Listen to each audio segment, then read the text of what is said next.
गजपति जिले में अणु क्षुद्र एवं मध्यम उद्योगर सहज व्यवसाय निमंते दिनिकिया कर्मशाला अनुष्ठित। गजपति जिला पालाखुंडी स्थित जिला परिषद सम्मेलनी कक्षठारे जिला शिल्प केन्द्र विभाग तरफ अणु क्षुद्र एवं मध्यम उद्योगर सहज व्यवसाय निमंते दिनिकिया कर्मशाला अनुष्ठित हो जाइछि।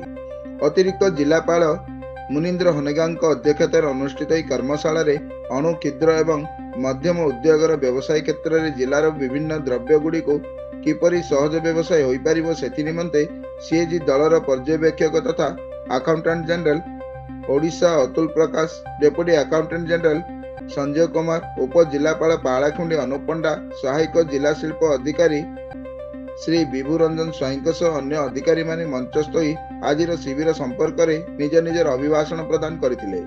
जिले में अणु क्षुद्र एवं मध्यम उद्योगों को एमएसएमई सुविधाजनक परिवेश देवा, निवेश प्रक्रिया को सरल करने और विभिन्न विभागर तथ्य संग्रह विषय विस्तृत मत विनिमय होता।